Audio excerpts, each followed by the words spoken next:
Hi friends, help channel में स्वागत है। आज आप जोशू जो एमसीक्यू है मोस्ट इम्पोर्टન્ટ के वारंवार एक्जाम में पूछायेला है नर्वस सिस्टम ये जोशू आप आवाज बहुत बेसी गयो है बराबर, जेना कारण हूँ विडियो रेकॉर्ड नहीं कर सको। क्वेश्चन 1 जो कि 3 year old is brought to the emergency department following in a motor vehicle crash in which the child hit dashboard. Clear? કે 3 વર્ષનું બાળક છે ઇમરજન્સી ડિપાર્ટમેન્ટની અંદર આવે છે, એ શું કરે છે કે બાળકનું જે માથું છે એ ડેશબોર્ડ સાથે અથડાય છે, તો માઇલ્ડ હેડ ઇન્જરી થાય છે। શું થાય છે? માઇલ્ડ હેડ ઇન્જરી। બરાબર, બાળકનું આપણે શું કરીએ છીએ? અસેસમેન્ટ કરીએ છીએ। તો કયો ગાસ્ટ્રોકોમા સ્કેલ આવશે અને નર્સ શું એક્સપેક્ટ કરશે કે માઇલ્ડ હેડ ઇન્જરીની અંદર કેટલો ગાસ્ટ્રોકોમા સ્કેલ હશે? ઓપ્શન જોઈ લો। બરાબર, એની અંદર આપણો જવાબ શું હશે? તો જવાબ રહેશે આપણો C15। किलो रहे C15। जो गास्ट्रोकोमा स्केल 110% बधा क्वेश्चन निकले पर बहुत भार मूकजो।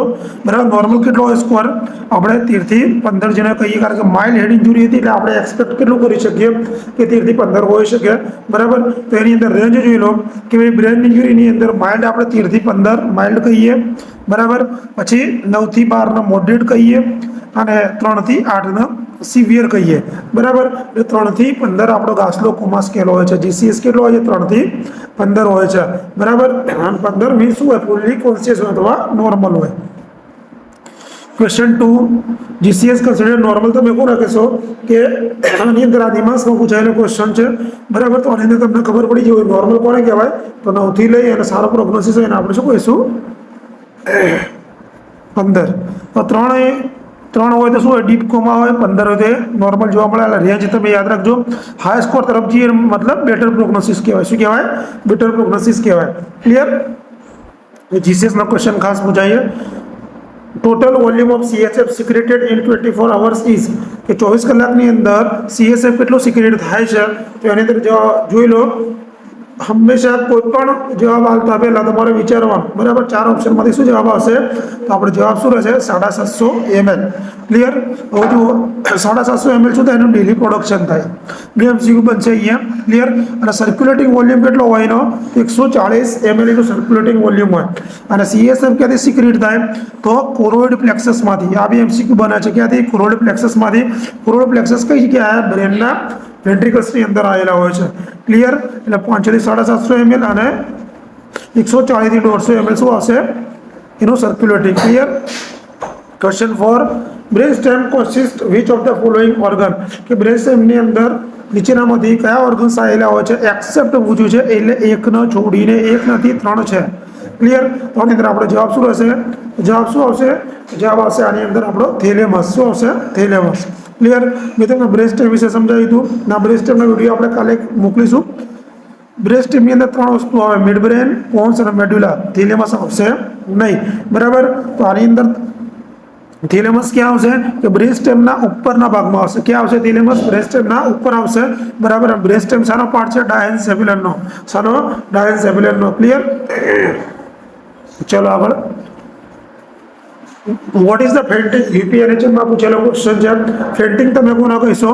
तो आनी अंदर response to motive, response to fear, brief loss of conscious, sign of flu. तो आनी अंदर आपणो जवाब शुं हशे? फेंटिंग नो मतलब थाय ऑप्शन सी। शुं थशे? Option C. Clear? Brief loss of consciousness. जो समझी लो आमां के फेंटिंग कोना कहीशो? बराबर, brief loss of the consciousness. मतलब केम थाय फेंटिंग? के ब्रेन ની અંદર જે બ્લડ ફ્લો હોય ડિક્રીઝ થવાના કારણે તમને આ જોવા મળશે। પણ આ વસ્તુ શું હોય? ટેમ્પરરી હોય, જેને આપણે સિન્કોફ તરીકે ઓળખીએ છીએ। યાદ રાખજો, સિન્કોફ। સિન્કોફનો મતલબ બી શું થાય?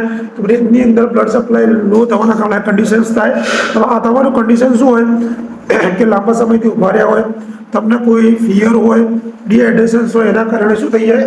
બ્લડ પ્રેશર ઓછું થઈ જાય, પરિણામે તમને સિન્કોફ જોવા મળશે। ક્લિયર? सॉरी गाइस, आवाज बहुत डिस्टर्ब कर रही है। बराबर, चलो आगे। The nurse know that the optic chiasma. Optic chiasma मतलब शू? बराबर, ऑप्टिक मतलब ऑप्टिक नर्व, चियास्मा એટલે क्रॉस થવું। बराबर, શું થાય? क्रॉस થવું। તો આની અંદર આપણો જવાબ શું આવશે? તો આની અંદર જવાબ આવશે કે C, it is crossing the optic nerve in the cranial cavity. આપણે શું કહીશું? ऑप्टिक चियास्मा। જો રેશનલ સાથે તો ઓપ્ટિક ચિયાસમાં મતલબ એ જે આપણે ઓપ્ટિક નર્વને ક્રેનિયલ કેવિટીમાં ક્રોસ કરે. ક્લિયર? જુઓ, આ ઓપ્ટિક ટ્રેક છે આખો અને આ ક્રોસિંગ થાય એને કહેવાય ઓપ્ટિક ચિયાસમાં. ક્લિયર? ઓપ્ટિક ચિયાસમાં એક ફિઝિકલ પોઈન્ટ છે કે જે બ્રેનના બેઝમાં બને છે, બરાબર. જે ઓપ્ટિક નર્વ ફાઈબર હોય શું કરે, અપોઝિટ સાઈડે ક્રોસઓવર કરે. શું કરે? ક્રોસઓવર. બરાબર. એ શું કરે, બ્રેનની અંદર ઓપ્ટિક ટ્રેકના જે ઇમ્પલ્સિસ હોય લઈ જવાનું કામ કરે છે. બરાબર. ચિયાસમાં એટલે શું યાદ રાખશો, મીન્સ ક્રોસિંગ. એનો અર્થ શું થઈએ? ક્રોસિંગ. કે જે બાયનોક્યુલર વિઝન્સ માટે જરૂરી છે. શાના માટે? બાયનોક્યુલર વિઝન્સ માટે. બાયનોક્યુલર વિઝન્સ માટે જરૂરી છે, યાદ રાખજો. ક્લિયર? બાઇન્ડ એમ ટેસ્ટ ડન ટુ ડિટેક્ટ કે બાઇન્ડ એમ ટેસ્ટ શેના માટે આપણે કરીએ છીએ? તો એમ્સ દિલ્હીના 2017માં પૂછાયેલો ક્વેશ્ચન છે. તો આની અંદર આપણે જવાબ શું આવશે? તો આની અંદર આપણો જવાબ રહેશે ઓપ્શન ડી, હાઇપર બિલિરુબિનિમિયા. બાઇન્ડનો મતલબ શું થાય જુઓ, બાઇન્ડ મતલબ બી ફોર બિલિરુબિન, ઈ ફોર ઇન્ડ્યુસ ન્યુરોલોજિક ડિસફંક્શન્સ. બરાબર. તો બાઇન્ડનો બિલિરુબિન ઇન્ડ્યુસ ન્યુરોલોજિક ડિસફંક્શન્સ. ક્લિયર? આ શું કરે, જો વધારે પડતું બ્રેન ટોક્સિસિટી માટે તમને ખબર પડે. ક્લિયર? કે તેના મસલ્સ ટોનની અંદર કોઈ ચેન્જીસ આવે તો આપણને ખબર પડે. ખાસ કરીને ન્યૂબોર્નની અંદર જો બિલિરુબિનનું પ્રમાણ હાઈ થઈ જાય એ ડેન્જરસ જોવા મળતું હોય છે. Clear? Neurological assessment GCS scale component include. આ એક્ઝામો વારંવાર પૂછાઈ જ છે. બરાબર. 2023ની પ્રીમાં આવ્યો હતો. તો જીસીએસમાં કયા કમ્પોનન્ટ હોય છે તો તમને કદાચ આવડતો જ હશે.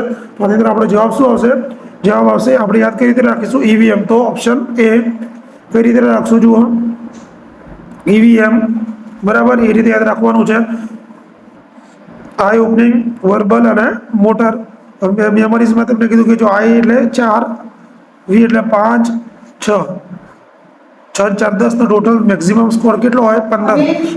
4, 5, 6 એટલે ટોટલ 15 સ્કોર તમારે યાદ રાખવાનો છે. ક્લિયર? સિમ્ટમ્સ ઓફ સ્ટ્રોક કે સ્ટ્રોકના સિમ્ટમ્સ કયા કયા છે?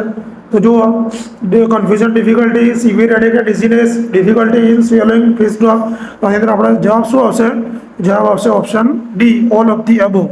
જો યાદ કરી રાખશો સ્ટ્રોકની અંદર કે સ્ટ્રોક શું કરશે કે સડન ન્યુરોલોજિકલ ડિફિશિયન્ટ જોવા મળે. પરિણામે શું થઈ જાય? બ્રેન આપણું કોમ્પ્રોમાઇઝ થઈ જાય. મતલબ કે બ્રેનની અંદર જે બ્લડ ફ્લો મળવો જોઈએ મળે નહીં. પરિણામે સ્લર સ્પીચ થઈ જાય, કન્ફ્યુઝન થઈ જાય, ફેશિયલ ડ્રોપ થઈ જાય, હેડેક જોવા મળે, વીકનેસ જોવા મળે, ડિસ્પેઝિયા જોવા મળે. મતલબ ડિફિકલ્ટી સ્વેલિંગ. એટલે ખાસ તમારે શું યાદ રાખવાનું? ફેસ ડ્રોપ, હાથોની અંદર વીકનેસ, બોલવામાં તકલીફ અને બધી વસ્તુ તમે યાદ ના કરી શકો. ક્લિયર? અને આનો સ્ટ્રોકનો અસેસમેન્ટ કયું પૂછે તો ફાસ્ટ યાદ રાખવાનું. એક્ઝામમાં પૂછાય છે કે સ્ટ્રોક માટે કયું અસેસમેન્ટ કરશો તો ફાસ્ટ અસેસમેન્ટ. બરાબર. મતલબ face drops, arm weakness, speech difficulty અને time for call. Clear? Fast શેના માટે? સ્ટ્રોક યાદ રાખવાનું. Compression of facial nerve in the temporal bone will lead to કે જ્યારે ફેશિયલ નર્વમાં કમ્પ્રેશન જોવા મળે તો એની અંદર શું કયો રોગ થશે? તો એની અંદર આપણો જવાબ શું આવશે? Option C, bells palsy. Bells palsy એટલે ફેશિયલ નર્વ કોમ્પ્રેશન થવાના કારણે જોવા મળે. બરાબર. એટલે એની અંદર સડનલી તમને શું જોવા મળશે? પેરાલાઇસિસ જોવા મળશે. શું જોવા મળશે? પેરાલાઇસિસ. તો ફેશિયલ પાલ્સી તો બેલ્સ પાલ્સી સાતમી ક્રિનલ નર્વના કારણે જોવા મળશે. બરાબર. જેના કારણે તમારી સ્માઇલ બરાબર ના જોવા મળે અને જે ડ્રોપિંગ આઈલિડ તમને જોવા મળશે. Clear? Question 11, which of the following is a characteristic of cerebral dysfunction? Sorry, જવાબ આવી ગયો. સેરિબ્રલ ડિસફંક્શન્સમાં તમને શું જોવા મળશે? તો એટેક્સિયા. શું? એટેક્સિયા. મેં તમને ચલાવ્યું હતું એટેક્સિયા. એટેક્સિયા મતલબ શું થઈ જાય છે? મૂવમેન્ટ અનકોર્ડિનેટ થઈ જાય. બરાબર. મસલ્સ લોસના કારણે. સ્પીચ ડિફિકલ્ટી, નિસ્ટેગમાસ એટલે આઈ ટ્રેકિંગ ઇસ્યુ જોવા મળે અને ઇમ્બેલેન્સ જોવા મળતું હોય છે. સેરિબ્રલ ડિસફંક્શનની અંદર તમને આ 4 કન્ડિશન્સ જોવા મળશે. ક્લિયર? સેરિબ્રમમાં શું થઈ જાય? સેરિબ્રલ એટલે કે તમારું કોઓર્ડિનેશન બેલેન્સ તમે ગુમાવી બેસો. Question 12, the nerve which take place away from the brain towards the affected organ is known as. મેં તમને ચલાવી હતી કે કઈ નર્વો છે એ શું કરે? ઇમ્પલ્સિસના બ્રેનથી લઈ અને ઓર્ગન સુધી લઈ જવામાં કામ કરે. તમને ખબર પડી જવી જોઈએ. આની અંદર આપણો જવાબ શું આવશે? Motor nerve. બરાબર. મેં તમને યાદ બી રખાવી હતું કે ભાઈ સેમ. બરાબર. એફરન્ટ અને એફરન્ટ. ક્લિયર? ઇફરન્ટ એ રીતે યાદ રાખજો. એસ એટલે એફરન્ટ અને મોટર એટલે ઇફરન્ટ. Clear? Question 13, substance A nigra secret which of the following is a neurotransmitter? તો substance A nigra બીજા ટ્રાન્સમીટર કયો સિક્રેટ કરે છે? તો આની અંદર આપણો જવાબ શું આવશે? જવાબ આની અંદર આવશે આપણો ડોપામાઇન. શું આવશે? ડોપામાઇન. બરાબર, મોસ્ટ ઇમ્પોર્ટન્ટ છે આ. કારણ કે ડોપામાઇન તમે કઈ રીતે યાદ રાખશો કે જુઓ, જે સબસ્ટેન્સ નાયગ્રા છે કઈ જગ્યાએ હોય, એક તો મિડ બ્રેનની અંદર આવેલું હોય. ક્યાં આવેલું? મિડ. એ શું કામ કરે? ડોપામાઇન સિક્રેટ કરે, જેના કારણે આપણી જે મોટર એક્ટિવિટી હોય એને આપણે કંટ્રોલ કરી શકીએ. ક્લિનિકલ ફીચર્સની અંદર ધારો કે આનું પ્રમાણ ઘટી જાય તો શું થઈ જાય? તો ડોપામાઇન એફિશિયન્સી જોવા મળે તો આપણે મેઇન ડિસીઝ કયો જોવા મળશે? પાર્કિન્સન્સ ડિસીઝ જોવા મળશે. કયો? પાર્કિન્સન્સ. એની અંદર ટ્રેમર, રેજિડિટી અને બ્રેડિકાઇનેસિયા જોવા મળશે. બ્રેડિકાઇનેસિયામાં શું થાય કે તમે મસલ્સ વીક જોવા મળે, મસલ સ્ટોન લોસ જોવા મળશે. ક્લિયર? યાદ રાખવાનું કે જ્યારે ડોપામાઇન ઘટે તો પાર્કિન્સન્સ ડિસીઝ જોવા મળશે. સબસ્ટેન્સ નાયગ્રા ક્યાં જોવા મળશે? તો મિડ બ્રેનની અંદર. Clear? Dysphasia is a defect the cause difficulty. Dysphasia ક્યારે થશે? સમય ડિફિકલ્ટી જોવા મળશે તમને જોવા મળશે. તો ડિસ્પેઝિયાનો મતલબ થશે સ્પીચ. બરાબર, યાદ કરી રીતે રાખશો. જો તમે બતાવો, યાદ કરી રીતે રાખવાનું. ડિસ્પેઝિયાની અંદર એસ આવ્યો એટલે ડિફિકલ્ટી ઇન સ્પીક. જી આવે ડિસ્પેઝિયા તો સ્વેલોઇંગ ડિફિકલ્ટી. ગલ્પ, જી ફોર ગલ્પ એટલે સ્વેલોઇંગ ડિફિકલ્ટી. બરાબર, આ બ્રેન ઇન્જુરીના કારણે તમને જોવા મળે છે કે લેંગ્વેજ અને ડિફેક્ટ. બરાબર. The relay center of the sensory impulses. Sensory ઇમ્પલ્સિસનું સેન્ટર કઈ જગ્યાએ આવેલું હોય છે? તો સેન્સરી ઇમ્પલ્સિસ માટેનું સેન્ટર કઈ જગ્યાએ હશે? તો આની અંદર આપણો જવાબ શું આવશે? જવાબ આવશે ઓપ્શન એ, થેલેમસની અંદર.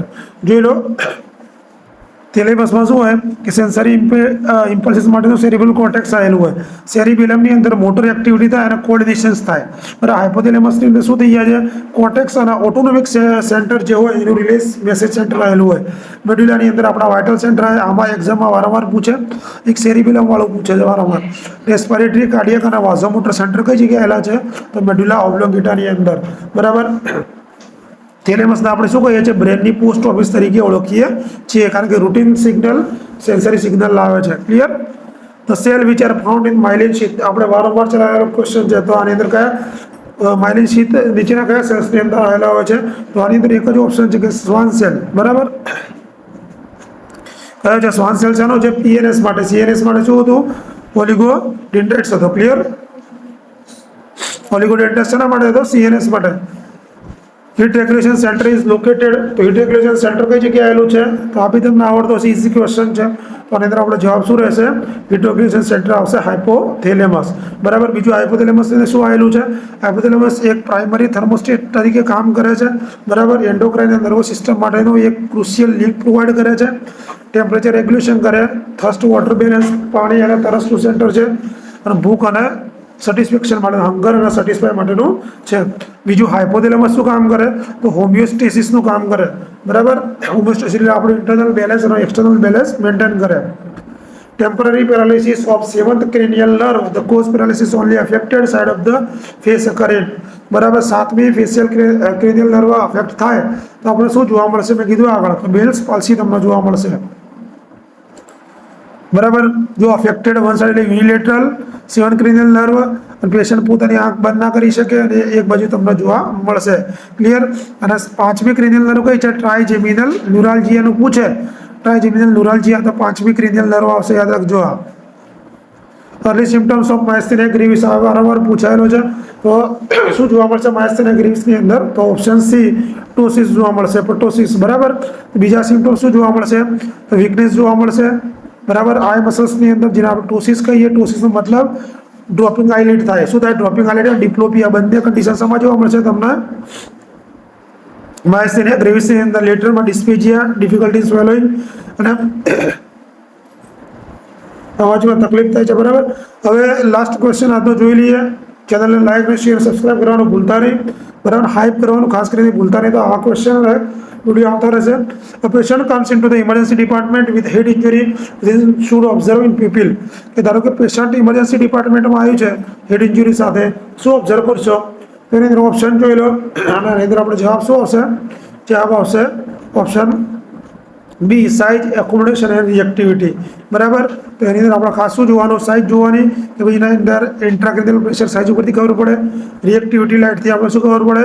ક્રેનિયલ નર્વ બીજી ત્રીજી કામ કરે છે કરી. એકોમોડેશન્સની અંદર આપણે શું જોવા મળશે?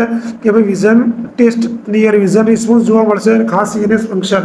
પીપીલની એક્ઝામિનેશન માટે તમારે પેરલા યાદ રાખવાનું. બરાબર, જ્યારે પીપીલનું અસેસમેન્ટ કરતા તો પેરલા કયું આ એક્ઝામમાં પૂછાયેલો ક્વેશ્ચન છે વારંવાર. ક્લિયર? એટલે કે pupil equal round reactive to light and accommodation. એ એટલા ઇમ્પોર્ટન્ટ છે. ક્લિયર? મળીએ કાલે થિયરીનો લેક્ચર સાથે. વિડીયો કેવો લાગ્યો લાઈક શેર કોમેન્ટ કરવાનું ભૂલતા નહીં. Thank you.